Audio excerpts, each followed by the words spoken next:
Monday ఎండ మరియు తీవ్రమైన వేడితో అడవి అంతా అల్లాడిపోతోంది. ఈ వేసవి కాలంలో రాజు పిచ్చుక, అతని తమ్ముడు రాజా ఇద్దరూ కలిసి అడవి కూడలి వద్ద కొబ్బరి బొండాలు అమ్ముతున్నారు. వారి తండ్రి చనిపోయి 1 సంవత్సరం పూర్తయింది. తండ్రిగారు కూడా ఇదే కొబ్బరి బొండాల వ్యాపారం చేసేవారు. ఆయన జ్ఞాపకాలను, ఆయన పనిని సజీవంగా ఉంచడానికి ఇద్దరు సోదరులు ఈ వ్యాపారాన్ని ముందుకు తీసుకెళ్లాలని నిర్ణయించుకున్నారు. కానీ ఈ రోజు కూడా వారికి తీవ్ర నిరాశే మిగిలింది. ఇద్దరు అన్నదమ్ములు, రాజా, ఈరోజు కూడా ఉదయం నుండి ఏ కస్టమర్ రాలేదు. ఈ వేడి పెరుగుతూనే ఉంది. కానీ మన కొబ్బరి బొండాలను ఎవరూ పట్టించుకోవడం లేదు. అవునన్నయ్య, నువ్వు చెప్పింది నిజం. చూడండి, ఎదురుగా పక్షులన్నీ రంగురంగుల చల్లటి కూల్ డ్రింక్స్, సోడా మరియు ఐస్ క్రీంలు కొంటున్నారు. ఈ కొత్త కాలపు పానీయాల ముందు మన స్వచ్ఛమైన తీపి కొబ్బరి బొండాలను ఎవ్వరూ గుర్తించడం లేదు. దిగులుగా తమ బండిని తీసుకుని ఇంటికి బయలుదేరారు. ఇంట్లో రాజు భార్య రేణు పిచ్చుక, రాజు ముసలి తల్లి మరియు ఇద్దరు ముద్దుల పిల్లలు మీనా, చింటూ వారి కోసం ఎదురుచూస్తున్నారు. పేదరికం, ఇబ్బందుల నడుమ ఆ కుటుంబం ఎలాగోలా కాలం వెళ్లదీస్తోంది. రాత్రి అయింది. కుటుంబం అంతా కలిసి భోజనం చేయడం ప్రారంభించింది. అంతలోనే అకస్మాత్తుగా ఆకాశంలో నల్లటి మబ్బులు కమ్ముకుని ఉరుములతో కూడిన భారీ వర్షం ప్రారంభమైంది. వారికి కప్పు నుండి నీరు కారి నేరుగా వారి భోజనం కంచాల్లో పడటం మొదలైంది. ఓ దేవుడా, ఏంటి మన జీవితం! తినడానికి ఒక్క ముద్ద కూడా ప్రశాంతంగా దొరకడం లేదు. కప్పు నుండి కారుతున్న ఈ నీరు మన అదృష్టపు కన్నీళ్లలా ఉంది. రేణు వెంటనే తన చోటు నుండి లేచి పరుగెత్తుకుంటూ ఇంటి బయటకు వెళ్తుంది. ఆమె వర్షంలో తడుస్తూనే ఇంటిపైన కట్టిన పాత గుడ్డను లాగి సరిచేస్తుంది. తద్వారా నీరు లోపలికి రాకుండా ఉంటుంది. ఎలాగోలా ఆ కుటుంబం తమ సగం తిన్న భోజనాన్ని పూర్తి చేస్తుంది. కానీ వర్షం హోరు మాత్రం తగ్గేలా లేదు. భారీ వర్షం కారణంగా ఇంటి లోపల నలువైపులా నీరు చేరడం ప్రారంభమవుతుంది. రాజు, రేణు మరియు రాజా రాత్రంతా మేల్కొని గిన్నెలతో ఇంట్లోని నీటిని బయటకు తోడుతూనే ఉంటారు. ముసలి తల్లి ఒక మూలన కూర్చుని తన నిస్సహాయతకు దిగురుపడుతూ ఉంటుంది. ఎలాగోలా రాత్రి గడిచిపోతుంది. ఉదయానికి వర్షం తగ్గుతుంది. రాజా, మనం ఈరోజు మళ్లీ మార్కెట్కు వెళ్ళాలి. బహుశా ఈరోజు కొన్ని కొబ్బరికాయలు అమ్ముడవుతాయేమో. ఇంటి ఖర్చులు కూడా గడవాలి కదా. కాని ఆ రోజు కూడా వారి అదృష్టం మారలేదు. రోజంతా ఒక్క కొబ్బరికాయ కూడా అమ్ముడవలేదు. నిరాశతో వారు సరుకంతా తిరిగి ఇంటికి తెచ్చేస్తారు. ఇంటి ఆవరణలో అమ్ముడవని ఎండు కొబ్బరికాయలు మరియు పచ్చి కొబ్బరి బొండాల పెద్ద కుప్ప ఏర్పడుతుంది. మరుసటి రోజు ఉదయం అడవిలో ప్రవహిస్తున్న నది ఒడ్డున మీనా, చింటూ, చిన్నమిట్టు, కీకీ మరియు బంటి ఆడుకుంటున్నారు. వారందరూ ఇంట్లో పడి ఉన్న ఆ ఎండు కొబ్బరి చిప్పలను నది ఒడ్డుకు తీసుకువచ్చారు. చింటూ, చూడు, నేనీ పెద్ద కొబ్బరి చిప్పతో ఎంత అందమైన ఇల్లు చేశానో. ఇది ఎంత బలంగా ఉందో చూడు. నేను కొబ్బరి చిన్న ముక్కలతో కూర్చోవడానికి బల్లలు, కుర్చీలు చేశాను. మన ఈ చిన్న ఇల్లు ప్రపంచంలోనే అత్యుత్తమ ఇల్లు. పిల్లలు తమ ఈ సృజనాత్మక ప్రపంచంలో చాలా సంతోషంగా ఉన్నారు. అంతలోనే రేణు తన పిల్లలను వెతుక్కుంటూ నది ఒడ్డుకు చేరుకుంటుంది. పిల్లలు ఎండు కొబ్బరి చిప్పలతో ఎంత బలమైన వస్తువులు తయారు చేస్తున్నారో ఆమె దూరం నుంచే చూస్తుంది. ఆ గట్టి చిప్ప ఎంత సులభంగా ఒక బలమైన రూపాన్ని సంతరించుకుందో చూసి ఆమె చాలా ఆశ్చర్యపోతుంది. ఆమె పిల్లలను వెంటబెట్టుకుని ఇంటికి తిరిగి వచ్చేస్తుంది. అత్తగారు, నేను ఈరోజు పిల్లలను నది ఒడ్డున ఆడుకోవడం చూశాను. వారు ఎండు కొబ్బరి చిప్పలతో చాలా అందమైన, బలమైన చిన్న ఇల్లు నిర్మించారు. మన దగ్గర వృధాగా ఉన్న ఈ కొబ్బరికాయలను మనం కూడా ఉపయోగించుకోవచ్చని నాకు అనిపిస్తోంది. నువ్వు మళ్ళీ అనవసరమైన విషయాలు ఆలోచిస్తున్నావు. ఇంట్లో తినడానికి గింజల్లేవు, నీకేమో పిల్లల ఆటబొమ్మల ధ్యాసుంది. వెళ్ళి వంటగది పని చూసుకో. ఈ పిచ్చి మాటలు అనడం ఆపు. రేణు నిశ్శబ్దంగా వంటగదిలోకి వెళ్తుంది. అదే రాత్రి మళ్లీ భయంకరమైన వర్షం ప్రారంభమవుతుంది. ఇంటి పరిస్థితి మళ్లీ దారుణంగా మారి లోపలికి నీరు రావడం మొదలవుతుంది. అంతలోనే చింటూ మరియు మీనా పరిగెత్తుకెళ్లి నది ఒడ్డు నుండి తెచ్చుకున్న తమ చిన్న కొబ్బరి ఇంట్లో దాక్కుంటారు. రేణు, అక్క, చూడు, ఈ ఇంట్లోకి అస్సలు నీరు రావడం లేదు. మనమిక్కడ పూర్తిగా సురక్షితంగా ఉన్నాం. అవును చింటూ, ఈ కొబ్బరి కప్పు చాలా బలంగా ఉంది. దీని లోపలికి వర్షం ఒక్క చుక్క కూడా రాదు. దూరం నుండి తన పిల్లలను ఆ చిన్న కొబ్బరి ఇంట్లో సురక్షితంగా, సంతోషంగా ఉండడం చూస్తుంది. ఇది చూసి ఆమె మనసు సంతోషంతో నిండిపోతుంది. మరియు ఆమెకు తన ప్రణాళికపై పూర్తి నమ్మకం కలుగుతుంది. ఆమె మరుసటి రోజు ఉదయాన్నే తన అత్తగారి దగ్గరకు వెళ్తుంది. అత్తగారు, నిన్న రాత్రి చూశారు కదా, పిల్లల ఆ చిన్న కొబ్బరి ఇంట్లోకి ఒక్క చుక్క నీరు కూడా రాలేదు. మనం కూడా మన ఇంటి గోడలను, కప్పును ఈ ఎండు కొబ్బరి చిప్పలతో బలంగా మార్చుకోవచ్చు. మన ఆవరణలో చాలా కొబ్బరికాయలు పడి ఉన్నాయి. నీకేమైనా పిచ్చి పట్టిందా రేణు? ఇదంతా పిల్లల ఆటపాటల వరకు ఓకే. నిజమైన ఇళ్ళు ఇలా నిర్మించబడవు. పెద్దవాళ్ల పనులు ఇలాంటి బొమ్మలతో సాగవు. కాని ఈసారి రేణు ఓటమిని ఒప్పుకోలేదు. ఆమె ఎవరి మాట వినలేదు. మరుసటి రోజు ఉదయాన్నే ఆమె అడవి వైపు బయలుదేరింది. ఆమె అక్కడ నుండి చాలా బంకమట్టి మరియు కొన్ని ఎండిన బలమైన కర్రలను తీసుకువచ్చింది. ఆమె మట్టిని పిసికి అందులో కొబ్బరి గట్టి చిప్పలను కలిపి ఇంటి బలహీనమైన గోడలపై పూయడం ప్రారంభించింది. అరే, నువ్వేమిటి పిచ్చి పని చేస్తున్నావు? ఇంటిని మురికి చేస్తున్నావు. నా మాట విను, ఇదంతా చెయ్యకు. నువ్వు ఎవరి మాట ఎందుకు వినవు? రేణు అత్తగారి తిట్లను పట్టించుకోలేదు. ఆమె ప్రతిరోజూ నిశ్శబ్దంగా తన పని తాను చేసుకుంటూ పోయింది. కొద్ది కొద్దిగా ఆమె మట్టి మరియు కొబ్బరి చిప్పలను ఉపయోగించి ఇల్లంతటి గోడలను, కప్పును ఎంతో బలంగా మార్చింది. ఆమె ఈ వినూత్న ఆలోచన నిజంగా ఎంతో అద్భుతంగా పనిచేసింది. కొన్ని రోజుల తర్వాత అడవిలో ఒక భయంకరమైన తుఫాను వచ్చి అడవినంతటినీ కుదిపేసింది. ఎంత భారీ వర్షం కురిసిందంటే అడవిలోని ఎన్నో పక్కా ఇల్లు, బలమైన ఇల్లు కూడా కూలిపోయాయి. కాని రేణు కష్టం, కొబ్బరి గట్టి చిప్పలతో తయారైన ఆ ఇల్లు మాత్రం తన స్థానంలో గర్వంగా నిలబడింది. ఇంటి లోపల ఒక్క చుక్క నీరు కూడా కారలేదు. తుఫాను శాంతించిన తర్వాత ఇంటి బలాన్ని చూసి కుటుంబ సభ్యులందరూ సంతోషంతో ఉప్పొంగిపోయారు. నన్ను క్షమించమ్మా. నిన్ను చాలా ఎత్తి పొడిచాను, చాలా మాటలన్నాను. కానీ మీ తెలివితేటలు, కష్టం ఈరోజు మనందర్నీ ఒక పెద్ద ప్రమాదం నుండి కాపాడాయి. నిన్ను చూసి నాకు చాలా గర్వంగా ఉంది. నువ్వు నిజంగా అద్భుతం చేశావు. తన అత్తగారి నోటి నుండి ఈ ప్రశంసలు విని రేణు కలలో సంతోష భాష్పాలు తిరిగాయి. ఈ గొప్ప సంతోషం, విజయం సందర్భంగా రేణు ఇంట్లో మిగిలి ఉన్న కొన్ని తాజా కొబ్బరికాయలతో ఎంతో రుచికరమైన మిఠాయి తయారు చేసింది. ఆమె కుటుంబ సభ్యులందరికీ ఆ మిఠాయిని వడ్డించింది. వాహా రేణు, ఈ మిఠాయి అద్భుతంగా ఉంది. నా జీవితంలో ఇంత రుచికరమైన తీపి మిఠాయిను నేనెప్పుడూ తినలేదు. దీని రుచి నేరుగా మనసుకు హత్తుకుంటోంది. మిఠాయి తింటూ ఉండగా అకస్మాత్తుగా రాజు కళ్ళలో ఒక కొత్త మెరుపు వచ్చింది.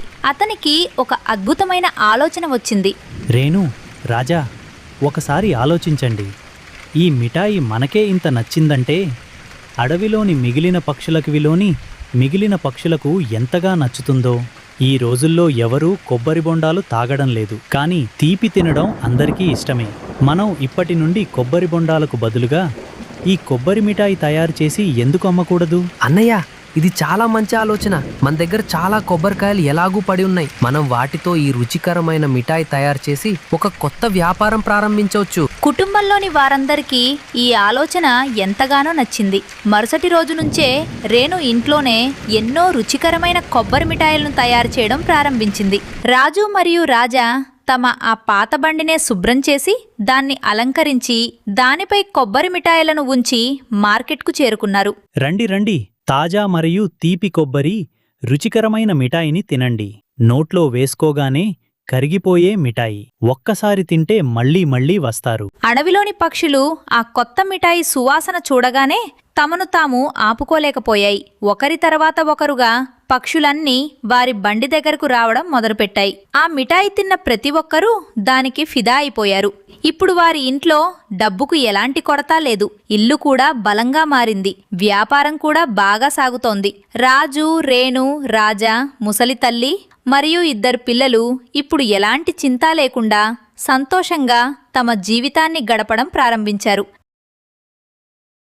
అది తీవ్రమైన వేసవికాలం. సూర్యుడు ఆకాశం నుండి నిప్పులు చెరుగుతున్నట్లు ఉన్నాడు. అడవిలోని జంతువులు, పక్షులన్నీ ఈ మండుటెండకు చాలా ఇబ్బంది పడుతున్నాయి. వేడిగాళ్ళు వీస్తున్నాయి. ఎండిన ఆకుల చప్పుడు అడవి అంతటా మోగుతోంది. ఈ తీవ్రమైన ఎండలోనే రేణుపిచ్చుక తన తలపై పచ్చగడ్డి పెద్ద మోపురు మోసుకుంటూ తన ఇంటికి తిరిగి వస్తోంది. చెమటతో దాని శరీరమంతా తడిసిపోయింది. దాని రెక్కలు అలసటతో బరువుగా మారాయి.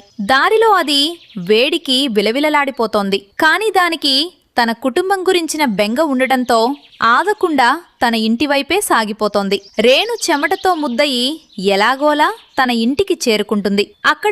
అక్కడ దాని ఇంటి బయటే గడ్డి ఎండుటాకులతో చేసిన ఒక చిన్న కొట్టం ఉంది. ఆ కొట్టంలో రేణుకి చెందిన ఒక ఆవు, ఒక మేక కట్టేసి ఉన్నాయి. దేవుడా, ఈరోజు ఎండ ప్రాణాలు తీసేలా ఉంది. ఆకాశం నుండి నిప్పులు కురుస్తున్నట్లు ఉంది. నా ప్రియమైన ఆవు, మేక, మీరిద్దరూ కూడా ఈ వేడికి చాలా ఇబ్బంది పడి ఉంటారు. ఇదిగో, నేను మీకోసం తాజా పచ్చగడ్డి తీసుకొచ్చాను. ఇది తినండి, మీకు కాస్త హాయిగా ఉంటుంది.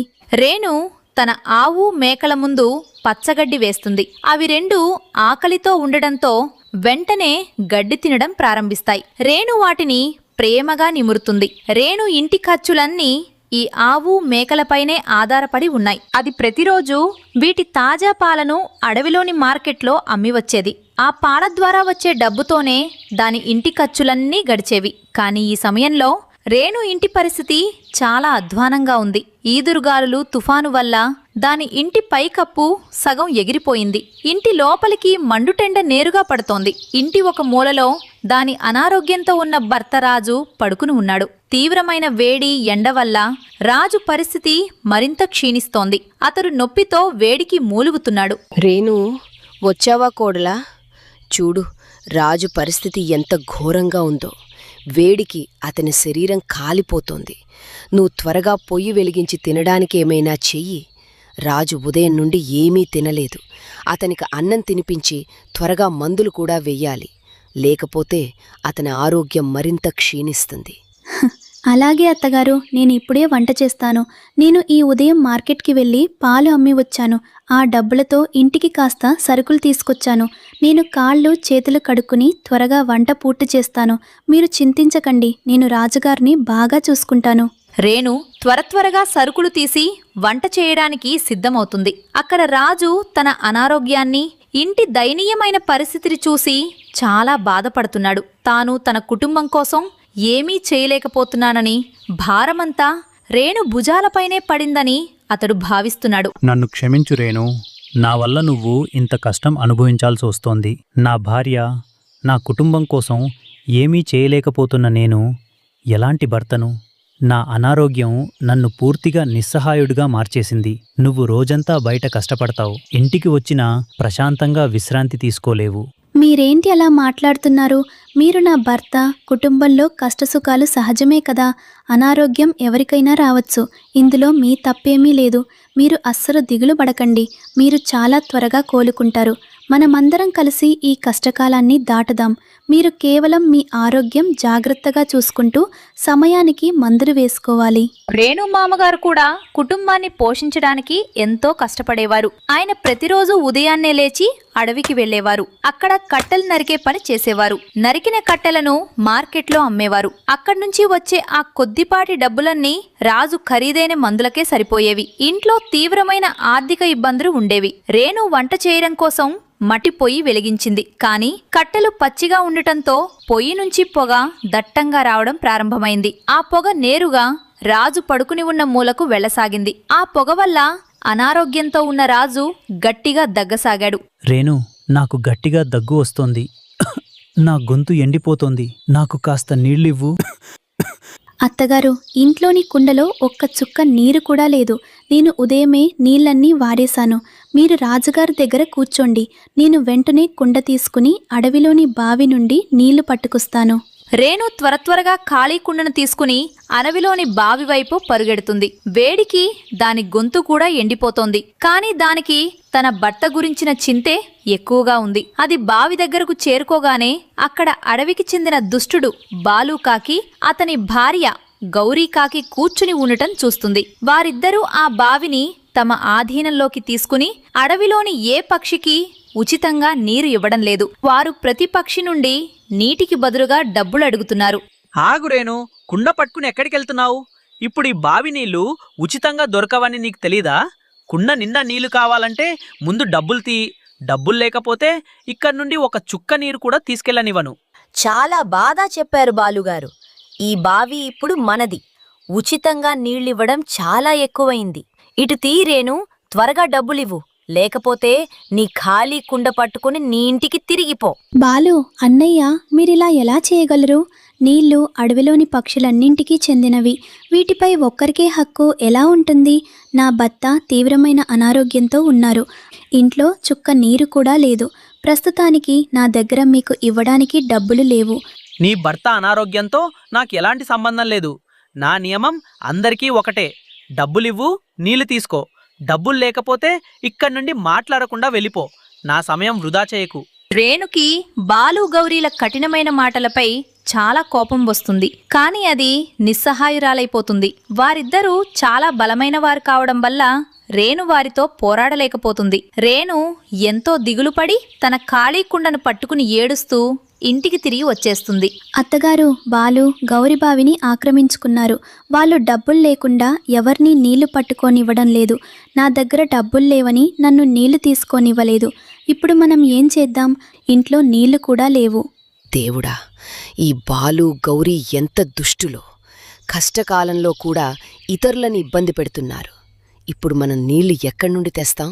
రేణు దాని అత్తగారు ఆందోళనతో ఉండగానే రేణు మామగారు తన తలపై నీళ్లతో నిండిన ఒక పెద్ద కుండను మోసుకొస్తూ ఇంటికి వస్తారు. ఆయనను చూడగానే రేణుకి దాని అత్తగారికి ప్రాణం లేచి వచ్చినట్లవుతుంది. మీరు దిగులు పడకండి. నేను కట్టెలు నరికే చోట దగ్గర్లోనే ఒక పాత బావి ఉంది.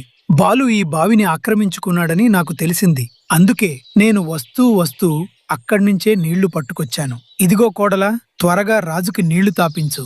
మావయ్య గారు, మీరు చాలా గొప్ప పని చేశారు. నేను ఇప్పుడే రాజుగారికి నీళ్లు తాగిస్తాను.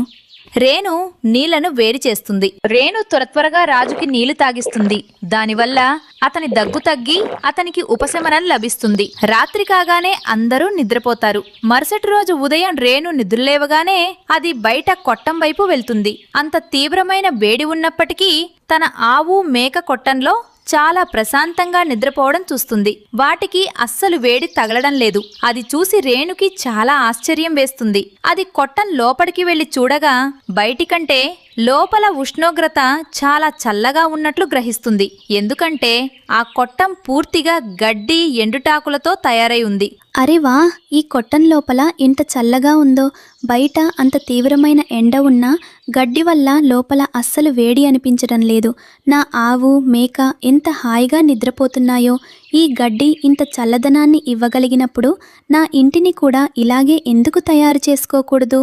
దీనివల్ల రాజుగారికి కూడా వేడి నుండి ఉపశమనం లభిస్తుంది.